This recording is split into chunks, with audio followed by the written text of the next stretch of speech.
Bonjour et bienvenue sur la chaîne YouTube de l'Église évangélique italienne de Marcinelle. Notre culte va pas tarder à commencer.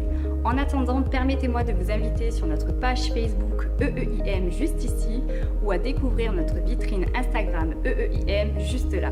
Nous serons également heureux de vous accueillir lors de nos cultes en présentiel le dimanche à 10h et lors de nos réunions de prière le jeudi à 19h30. En plus de tout cela, nous organisons des réunions de jeunes les dimanches soirs à 18h, ainsi que des groupes de maison en semaine dont vous obtiendrez toutes les informations via cette adresse mail ou directement via les réseaux sociaux. Retrouvez toutes ces informations à la fin de la vidéo et les liens vers nos différentes plateformes en description ci-dessous. Nous vous souhaitons un bon visionnage et nous avons hâte de vous rencontrer au sein de notre église. À très bientôt.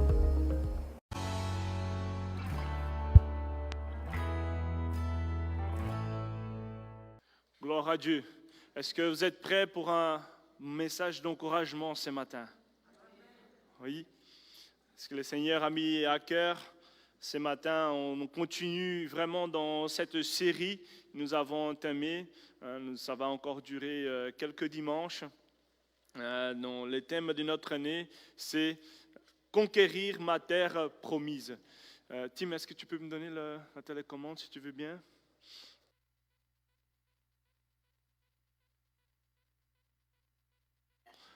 Conquérir ma terre promise, merci.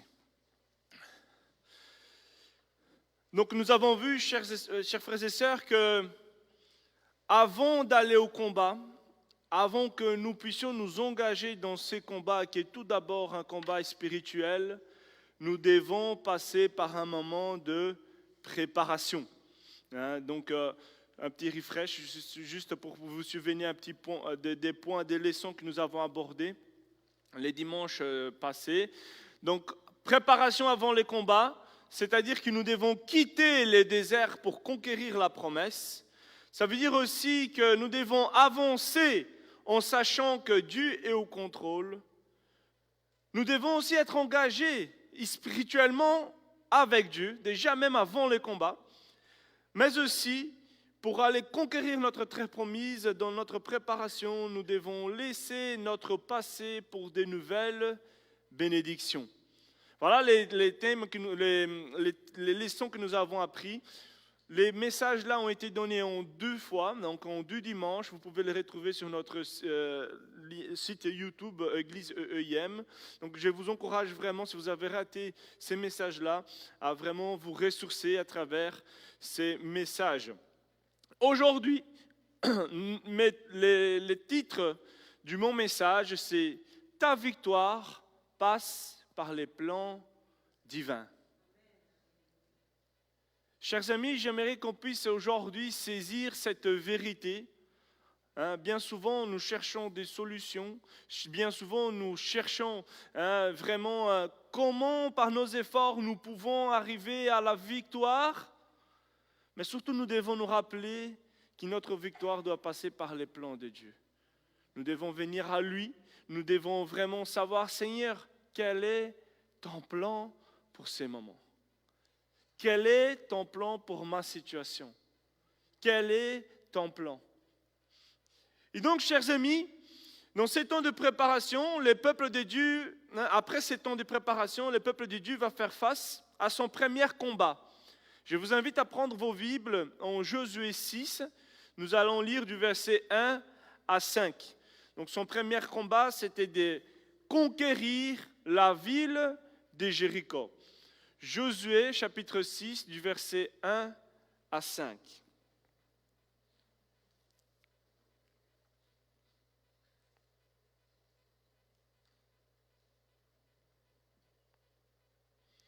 Amen. Le Seigneur soit loué. Alors, verset 1, il nous dit, Jéricho était fermé, barricadé devant les Israélites. Personne n'en sortait et personne n'y entrait. Et l'Éternel dit à Josué, regarde, je livre entre tes mains Jéricho et son roi, ainsi que ses vaillants soldats. Faites les tours de la ville. Vous tous les hommes de guerre, faites une fois le tour de la ville et tu agiras ainsi pendant 6 jours. Verset 4, 7 prêtres porteront cette trompette retentissante devant l'arche. Le 7e jour, vous ferez 7 fois les tours de la ville, et les prêtres sonneront de la trompette. Verset 5, quand ils sonneront de la corne retentissante, de la trompette, quand vous entendrez les sons de la trompette, tout le peuple poussera des grands cris. Alors, la muraille de la ville s'écroulera et le peuple montera à l'attaque, chacun devant soi. Donc, frères et sœurs, les Israélites sont enfin entrés dans la terre promise, mais ils devaient conquérir les villes maintenant. Ils devaient conquérir leurs promesses. Et dès le départ, ce n'est pas un petit obstacle qui s'y dresse devant eux. Jéricho, c'était vraiment une ville fortifiée, une ville vraiment avec les murailles qui étaient épaisses. C'était vraiment, on peut dire, aux yeux humains, infranchissable. Ils ont fait une petite reconstitution de la ville de Jéricho. Donc on peut voir qu'il y a un mur, il y a une fossée, il y a une digue, il y a des remparts. Il y a aussi un mur extérieur, mais un mur intérieur, mais aussi un mur supérieur. Pour y entrer, c'était très compliqué. C'était vraiment une des villes les plus difficiles à conquérir. Et Dieu, en donnant leur victoire aux Israélites, c'était vraiment une façon de dire, je te donne la ville la plus difficile à prendre. Donc soyez sans crainte. Le reste du pays, je vous le donnerai aussi également. Elle était solidement protégée, elle était imprégnable.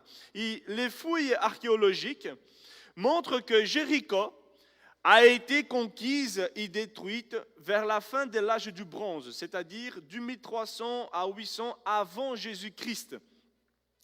Et donc, chers amis, cette ville, dans cette fouille-là, ils ont trouvé dans la ville de Jéricho du bois carbonisé, qui indique aussi qu'il y avait des vertiges qui ont été brûlés.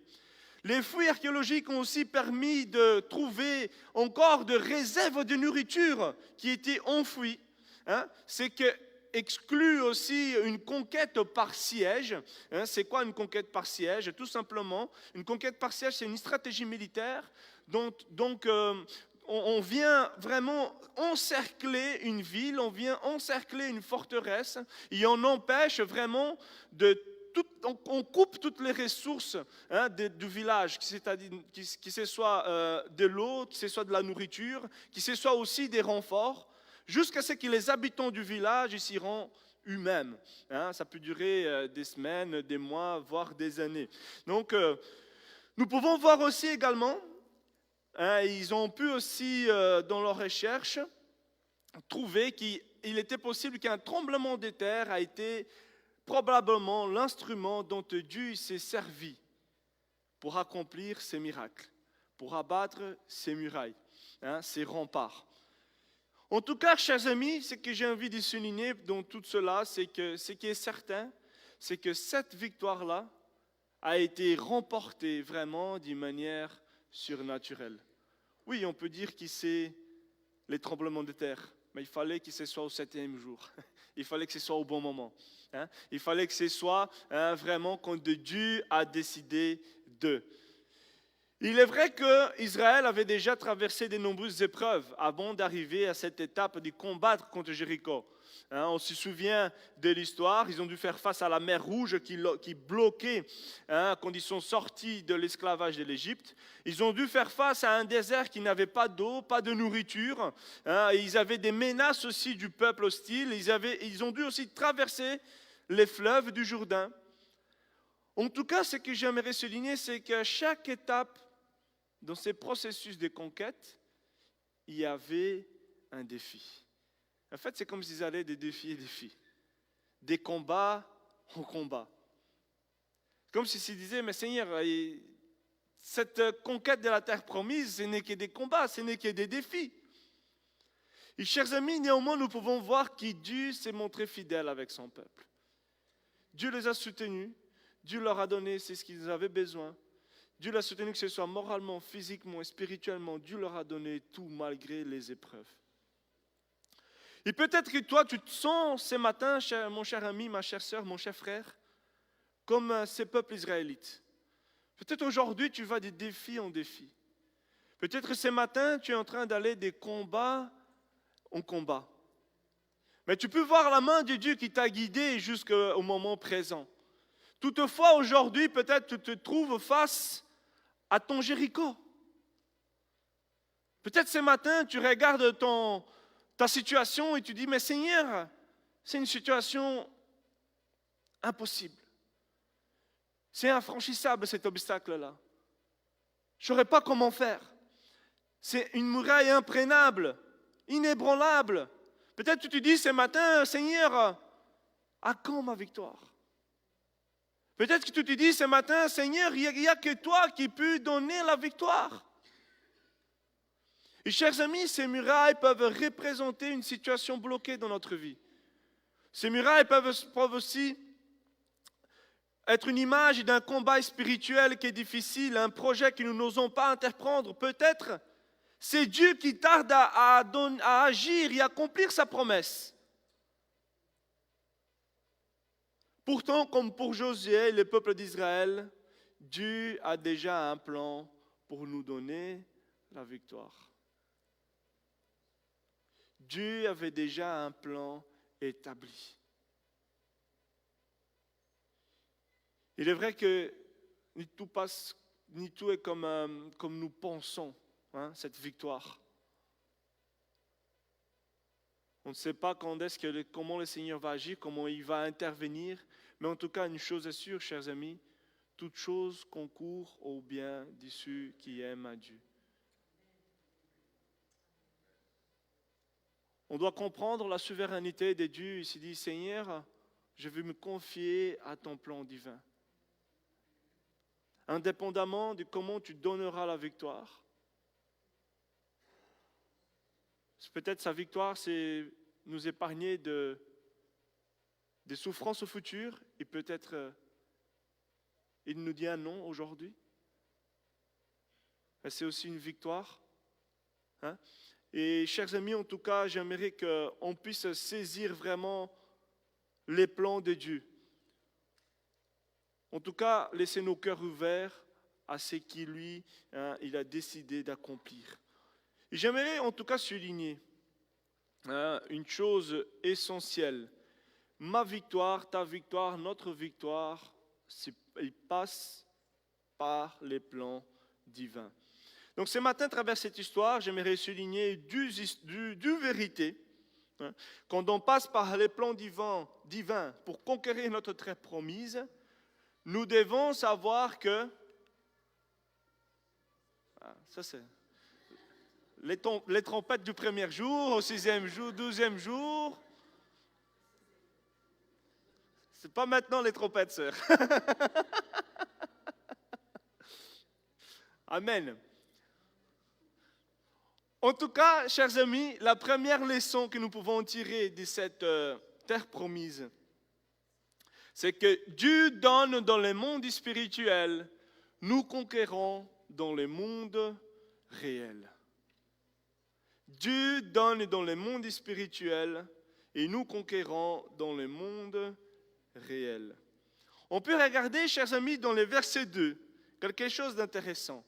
L'Éternel va dire à Josué, « Je te livre entre tes mains Jéricho et son roi, ainsi que ses vaillants soldats. » Et chers amis, Dieu a dit à Josué, « Regarde, je livre entre tes mains. » Dieu ne dit pas, je vais te donner Jéricho, mais bien, je te l'ai déjà donné. Autrement dit, c'est comme si dans le monde spirituel, la victoire était déjà acquise, mais elle doit encore s'y manifester dans le monde physique. La victoire, elle était déjà acquise dans le monde spirituel, mais il fallait qu'elle devienne réalité dans le monde physique. Et cela nous montre, chers amis, une vérité essentielle. Dieu donne des promesses, mais il nous demande aussi d'avancer par la foi. Frères et sœurs, Israël n'a pas attendu que les murailles tombent avant de marcher. Ils ont marché et ensuite Dieu a agi. Chers amis, nombreuses fois, il est vrai que nous hésitons. Parce que nous doutons bien souvent de nos ressources, nous doutons bien souvent de nos capacités. Pourtant, sous la promesse de Dieu, c'est par la foi et avec obéissance que nous pouvons avancer. Lorsque Dieu, chers amis, nous appelle à entreprendre une mission, que ce soit à pardonner, aimer nos ennemis ou à persévérer dans un projet pour sa gloire, quand cela vient de Dieu, il nous assure déjà la victoire. Lorsque Dieu nous appelle, chers amis, à suivre ses promesses, c'est certain qu'il ouvrira le chemin. Et tout au long de la Bible, chers amis, nous pouvons voir des hommes de Dieu qui ont hésité, qui ont eu des doutes à un moment donné dans leur vie, car les plans que Dieu avait pour eux leur semblaient impossibles à leurs yeux. On peut voir que Moïse, il a hésité, parce qu'il ne se sentait pas capable. On peut voir aussi que le prophète Jérémie, il a hésité d'apporter un message difficile au peuple. On peut voir que les apôtres de Jésus qui ont vécu 3 ans avec lui, une fois que Jésus il a été arrêté, que Jésus il a été mis à mort, ils ont aussi dispersé, ils ont eu un moment de doute. Et Josué, lui aussi, est passé par ces moments de doute, d'incertitude. On peut voir qu'après la mort de Moïse, il reprend la relève pour conduire le peuple d'Israël vers la terre promise. C'était vraiment une immense responsabilité. Et il devait faire face, chers amis, à de nombreux défis. C'est pas rien. Peut-être il s'est demandé, mais Seigneur, suis-je à l'auteur? Comment je vais faire? Et chers amis, j'aimerais te dire ce matin, même si Josué, Moïse, Jérémie, tant d'autres serviteurs, à un moment donné, ils ont dit, mais Seigneur, ce n'est pas par mes propres forces, mais c'est par tes forces à toi, je décide d'avancer. Et nous de même, nous devons faire ce matin, chers amis. Seigneur, c'est sur ta parole, je me base sur ta parole. J'avance selon ta parole, selon ta promesse. C'est dans l'obéissance à ton plan divin que j'avance.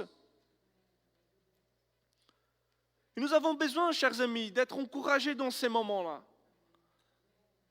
Nous avons besoin de vraiment nous fortifier, de prendre courage, parce que quand on est face à ces batailles, à aller de défi en défi, on traverse des déserts, on traverse vraiment des situations compliquées, des combats et des murailles qui sont infranchissables devant nous. Et le Seigneur savait par où il allait conduire Josué. Et c'est pour cela qu'il va dire plusieurs fois en Josué 1, 6 à 9, fortifie-toi et prends courage. Seulement fortifie-toi et aie bon courage. Ne je t'ai pas donné cet ordre, fortifie-toi et prends courage.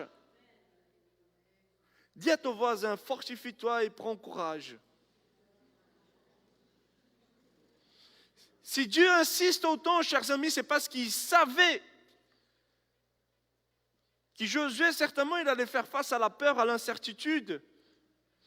Il devait prendre la tête d'un peuple qui n'était pas facile. Souvent, ils ont douté, ces peuples. Les peuples, ils ont souvent désobéi. Ce n'était pas évident aussi d'affronter des ennemis qui étaient inconnus, des ennemis qui étaient puissants, marcher dans l'inconnu. Cependant, chers amis, on peut voir que c'est Josué-là qui, au début de sa mission, il a douté, il avait peur. À un moment donné, il va déclarer, Josué 24, 15, « Quant à moi et ma maison, nous servirons l'Éternel. » Quant à moi et ma maison, nous servirons à l'Éternel. Non seulement, chers amis, à la fin, il va déclarer sa propre foi, il va affirmer sa foi en Dieu, mais il veut aussi entraîner avec lui sa famille. Il veut que sa famille puisse aussi s'y confier dans ce Dieu qui est éternel, ce Dieu qui n'abandonne pas son peuple, ce Dieu qui a un plan divin pour chacun de nous. Il désirait vraiment que sa famille puisse marcher dans cette vérité. Et chers amis, cela nous montre tout simplement que les grands leaders dans la foi, ils ont douté, ils ont eu peur. Ils ont eu des moments de doute. Mais c'était en avançant avec Dieu, en obéissant malgré la peur, qu'ils ont grandi dans la confiance.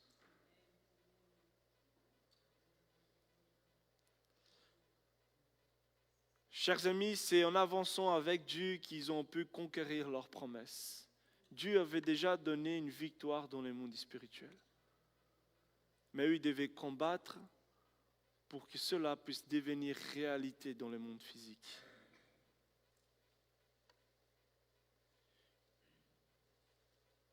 Il en est de même, chers amis, pour nous aujourd'hui. Si nous sommes convaincus que Dieu nous appelle à accomplir quelque chose, si nous sommes convaincus que les promesses de Dieu pour une telle situation, c'est de donner la vie, alors avançons sans crainte. Avançons aujourd'hui sans peur afin de conquérir ce que Dieu nous a déjà donné, cette victoire qu'il nous a déjà donnée. En tout cas, ma prière pour vous et moi, c'est que dans cette année 2025, on puisse vraiment conquérir cette bénédiction que Dieu nous a déjà accordée dans le monde spirituel. Amen. Et peut-être tu te dis, ok Enrique, il y a un plan, il y a une promesse, nous devons conquérir, mais comment le faire? Comment nous pouvons aller plus loin? Comment nous devons faire pour que cela devienne réalité? J'aimerais souligner, chers amis, encore quelques leçons que nous pouvons tirer de ce texte ici. Parce que non seulement Dieu donne et nous conquérons, mais aussi Dieu va donner des stratégies divines à nous de les suivre. Est-ce que les stratégies qui t'emploient aujourd'hui, est-ce que c'est Dieu qui t'a demandé d'agir de cette manière? Ou est-ce que c'est toi, dans ta propre intelligence, qui as décidé de, et puis, est-ce que c'est Dieu qui a donné les stratégies là? Et on peut voir vraiment dans le verset 3, le Seigneur il va dire, faites les tours de la ville, vous tous les hommes de guerre. Faites une fois le tour de la ville et tu agiras ici pendant 6 jours. Puis 7 prêtres porteront cette trompette retentissante. Normalement, c'était là sur le... devant l'arche. Et le 7e jour, vous ferez 7 fois le tour de la ville. Et les prêtres aussi, ils sonneront la trompette. Et quand vous entendrez les sons de la trompette, tout le peuple poussera des grands cris. Et la muraille, alors quoi? S'écroulera. Et chers amis, comment notre victoire spirituelle peut devenir réalité dans le monde physique? Eh bien, Dieu va nous donner des stratégies, et Dieu nous parle à travers ces versets-là. Il va donner des stratégies, des choses précises. Il va dire, faites le tour de la ville pendant 6 jours. Le 7e jour, vous faites le tour 7 fois. Et à la fin, vous criez tous. Humainement parlant, chers amis, quand on lit cette histoire, ça vous semble pas fou, c'est vraiment faux, c'est fou. Humainement parlant, cette stratégie-là n'a aucun sens. Ce n'est pas vraiment une stratégie militaire. Il n'y a pas d'attaque, il n'y a pas des armes, il n'y a pas de flèches ni rien. Il n'y a rien. Il n'y a pas, tu mets un escalier sur un rempart, un tel qui est dirigé, et tu montes les escaliers, et tu... Non. Aucune stratégie militaire. Juste une marche silencieuse autour de la ville, et puis au dernier jour, un cri collectif au moment indiqué. Et en préparant ces messages, j'ai m'imaginé un petit peu cette scène. Imaginez-vous la scène avec moi, imaginez-vous avec moi les Israélites qui partent de leur camp, ils sonnent leur trompette, ils marchent d'une manière silencieuse, mais à la trompette ils sonnent. C'est comment?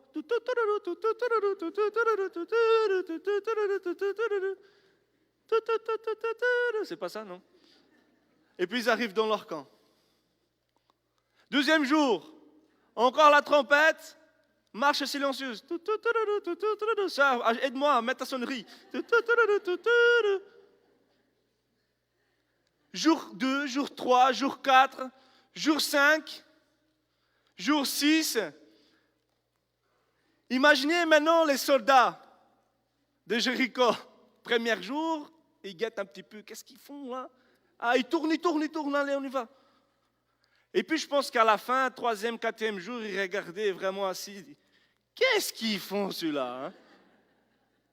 Regarde bien mon homme, qu'est-ce qu'ils font là? Ils vont nous faire peur comme ça? Hein? C'est comme ça qu'ils veulent nous attaquer ceux-là? Mais ils sont malades ou quoi? Peut-être ils s'y moquaient d'eux. Peut-être ils se disent, mais qu'est-ce qu'il fait? C'est une blague ça. Ils attendaient bien évidemment une confrontation, une stratégie militaire, quelque chose. Allez, on y va, c'est les combats maintenant. Et eux, non, leur marche tranquille. Et chers amis, ils mettaient tout simplement les stratégies divines en place. Ils mettaient en pratique ce que les seigneurs leur avaient dit de faire. Et chers amis, bien souvent, Dieu nous donne des stratégies qui dépassent notre compréhension et qui peuvent sembler insensées aux yeux des autres. Mais la question pour nous ce matin est, es-tu prêt à rester fidèle, à garder position en mettant en pratique ce que Dieu a révélé comme stratégie divine? Même si tu ne comprends pas comment Dieu va agir, mais tu sais qu'il va le faire. Comment Dieu va donner la victoire? Mais tu persistes, tu continues. Et en réalité, frères et sœurs, je pense que la seule raison que Dieu leur dit de faire cela, c'est vraiment de se dire, mais regarde, la victoire ne s'y repose pas sur tes efforts. C'est moi qui va te l'accorder. Es-tu prêt à m'obéir? Israël, chers amis, devait apprendre à faire confiance, à obéir, même lorsque les instructions semblaient illogiques. Il sait exactement ce que Dieu peut-être attend de nous aujourd'hui. J'aimerais, à travers ce verset-là, souligner deux principes profonds, deux leçons essentielles de cette stratégie divine. Tout d'abord, chers amis, la première stratégie, c'était le silence avant le cri. Le silence, une discipline spirituelle. Josué avait donné cet ordre au peuple, bien sûr ça venait de la part du Seigneur. Il devait attendre les derniers jours. Vous ne crierez pas, vous ne ferez pas entendre votre voix, il ne sortira pas un mot de votre bouche, jusqu'au jour où je vous dirai poussez des cris. Et alors vous pousserez des cris. Josué suit les directions divines de se taire, mais de crier au bon moment. Et pourquoi Dieu demande de se taire? Chers amis, à mon sens, c'est parce qu'il savait que nous avons tendance, chers amis, à douter, à nous plaindre aussi. Lorsque nous ne comprenons pas ce que Dieu fait. Et le silence, chers amis, c'était une stratégie aussi spirituelle qui empêchait la négativité, les découragements, les pessimismes, les doutes, les critiques, la peur de s'y répandre parmi les peuples. Et il en est de même pour nous aujourd'hui, chers amis. Lorsqu'une situation semble bloquée, il est facile d'y murmurer. Il est facile de s'y impatienter et d'exprimer nos craintes. Mais parfois, Dieu nous demande tout simplement de garder le silence et de lui faire confiance.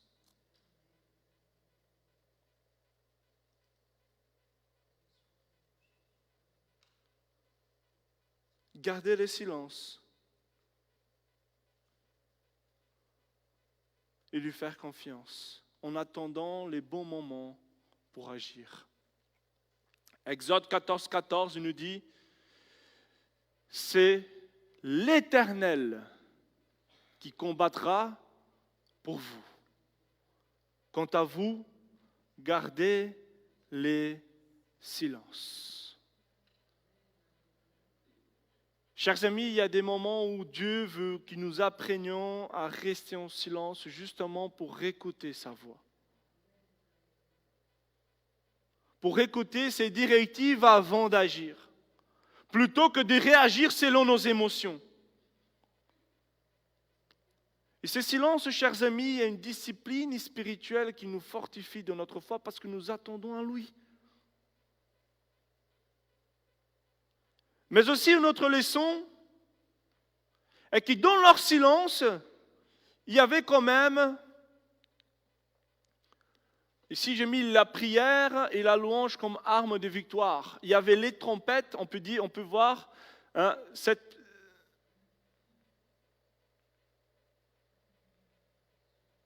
Ouais.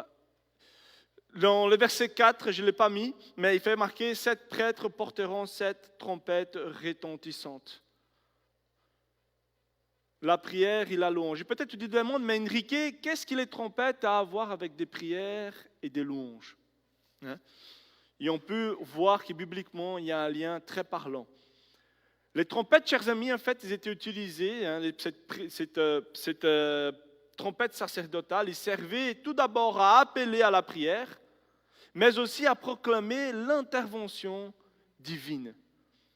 On peut voir, Nombre 10 à 9, un autre verset parallèle. Dans votre pays, quand vous partirez combattre des ennemis qui vous attaquent, vous donnerez les signaux de guerre en sonnant la trompette d'une certaine façon. Il y avait une manière à faire. Ainsi, je me souviendrai de vous. Alors moi, le Seigneur, votre Dieu, je vous délivrerai de vos ennemis. C'est comme si dans ces versets, nous pouvons voir que les trompettes, ils étaient un moyen d'appeler Dieu à intervenir en temps de guerre, un moyen vraiment de, quelque part, une sorte de prière qui demandait la faveur de Dieu. Il y avait une certaine manière de le faire. 2 Chroniques 13, un autre verset, il dit que les soldats de Juda s'y retournent, ils voient qu'ils doivent combattre par devant et par derrière. Et eux, qu'est-ce qu'ils font? Ils appellent le Seigneur au secours. Et quand les prêtres sonnent des trompettes, les soldats de Juda poussent des cris de guerre. Et à ce moment-là, Dieu fait reculer. Jéroboam, c'est les ennemis. Toute l'armée d'Israël et les soldats de Juda, ils ont avancé. Donc, chers amis, on peut voir que les trompettes accompagnées vraiment de ces cris, c'était vraiment une manière de prier à Dieu. Seigneur, ton intervention dans cette situation.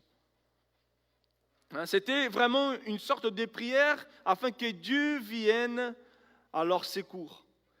Et de la même manière ici, chers amis, avec Josué 6, cette trompette était un moyen d'inviter Dieu à agir en leur faveur. Ils vont faire cela pendant 7 jours. C'est comme s'ils préparaient dans le monde spirituel leur victoire. Ils préparaient les terrains dans le monde spirituel, ils sonnaient les trompettes. Ils continuent à le faire. Mais aussi, on peut voir, chers amis, que ces trompettes servaient pour une proclamation de victoire. Il y a un appel à la louange. Dans le psaume 150, il nous dit « Louez-le au son de la trompette ». 2 Chroniques 5, 13, 14, il nous dit « Lorsque ceux qui sonnaient la trompette et ceux qui chantaient unissaient leur voix pour louer et célébrer l'Éternel, ils faisaient retentir les trompettes. » Et puis en louant l'Éternel, on peut voir la maison, ce qui est en gras, la maison de l'Éternel fut remplie d'une nuée qui représente la gloire de Dieu. On peut voir que ces trompettes, ils étaient utilisées aussi pour exalter, pour glorifier Dieu, afin d'y déclencher une manifestation divine dans la situation. Et dans Josué 6, dans Josué 6, les peuples ne parlent pas pendant 6 jours, mais les trompettes résonnent. C'est comme, chers amis, dans leur silence, il y avait leur prière qui montait à Dieu. Dans leur silence, il y avait leur louange qui montait à Dieu. En annonçant la victoire à venir, même s'ils ne voyaient pas encore les murailles s'écrouler. Mais c'est comme si quelque part, par la foi, ils déclaraient cela. Et chers amis, le silence du peuple pourrait être compris comme une forme de louange, d'adoration, une soumission totale à Dieu. Ils attendaient l'intervention divine, mais ce n'était pas une attente passive. C'était active, une attente active dans la présence de Dieu. Dieu nous enseigne, chers amis, une leçon précieuse.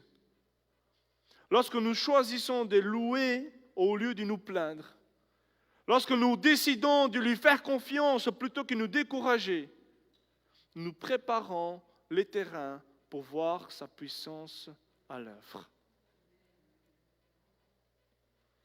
Et permettez-moi de vous dire cette vérité, chers amis, ce matin. Garder le silence dans la prière et dans la louange n'est pas une inaction, mais c'est une phase de préparation. Garder le silence dans la louange et dans la prière ne signifie pas que tu es bloqué, mais que tu attends activement que Dieu accomplisse son plan pour toi. Vous savez, garder le silence peut signifier attendre la bonne opportunité avant de parler ou d'agir. Garder le silence peut signifier ne pas s'y précipiter dans un projet avant le temps de Dieu. Garder le silence peut signifier s'y taire face aux critiques pour laisser Dieu agir en ta faveur. Garder le silence est aussi une posture d'écoute de la voix de Dieu avant une grande percée. Les frères et sœurs, le silence imposé aux Israélites reflète leur discipline spirituelle, leur confiance en Dieu. Ils ont crié uniquement quand Dieu a donné le signal. Et c'est à ces moments-là que les murailles se sont écroulées. Il est vrai que nous voulons bien souvent crier dès le début de l'année. Nous voulons tout de suite entreprendre toutes sortes de nouvelles résolutions, nous précipiter à réaliser nos objectifs, avancer rapidement dans nos projets. Mais Dieu nous enseigne l'importance d'attendre son bon moment pour agir. Et ma réflexion pour nous ce matin, es-tu en train d'employer les stratégies divines dans ta situation? Vous savez, chers amis, beaucoup d'efforts inutiles seraient épargnés si on plongeait directement dans les plans divins. Quels sont les domaines où tu dois apprendre à écouter et à attendre les moments de Dieu avant d'agir en 2025? Quels sont les domaines? En tout cas, chers amis, je vous encourage, utilise les stratégies divines. Le silence, la louange, la prière, en attendant que tes murailles puissent tomber. En attendant les moments où Dieu agira. Je t'encourage ce matin, reste fidèle dans ton combat. Car ta victoire, elle est proche. Dieu, il a une solution qui bien souvent nous dépasse. Mais attendons-nous à lui. Il sait ce qu'il fait. Dieu sait ce qu'il fait. Et j'arrive à ma conclusion. Nous avons tous, chers amis, nos Jéricho, ces défis qui paraissent impossibles. Mais comme Israël, nous pouvons avancer avec foi. Lorsque Dieu nous donne des méthodes qui nous semblent peut-être étranges, ou nous, peut-être on se dit, mais c'est inefficace ça, Seigneur. C'est pas ça. Rappelons-nous, chers amis, que ces méthodes éprouvent notre foi, mais aussi que le Seigneur récompensera notre obéissance. Je t'encourage ce matin, affrontons nos défis avec patience, avec foi, avec obéissance. Dieu donne dans le monde spirituel, nous conquérons dans le monde réel. Dieu donne des stratégies à nous de les suivre. Voilà du vérité à garder dans notre cœur pour que nous puissions nous engager dans les combats. Ésaïe 55 nous dit, versets 8 et 9, « Le Seigneur déclare, vos pensées ne sont pas mes pensées. Mes façons de faire ne sont pas les vôtres. Il y a une grande distance entre mes façons de faire et les vôtres, entre mes pensées et vos pensées. Elle est aussi grande que la distance entre les ciels et la terre. » Chers amis, je vous encourage ce matin à marcher par la foi et non par la vue. On peut voir qu'Israël a marché autour de Jéricho pendant 6 jours, sans avoir aucun changement. 7 jours plutôt. Premier jour, rien ne se passe. Deuxième jour, il n'y a rien qui se passe non plus. Troisième, quatrième, cinquième, aucune différence. Les murailles sont restées intactes. Cependant, ils ont continué à marcher. Ils ont continué à obéir les stratégies divines. Et bien souvent, il en est de même pour nous. Parfois, nous sommes au 6e jour, tout proche de la victoire. Et nous voulons abandonner. Et nous voulons désister. Nous voulons jeter l'éponge. Je t'encourage ce matin, je vais m'arrêter là parce que je vous donne un peu de l'eau dans la bouche pour le message suivant de dimanche prochain. En tout cas, j'aimerais t'encourager aujourd'hui. Continue dans ces combats. Attends-toi à Dieu.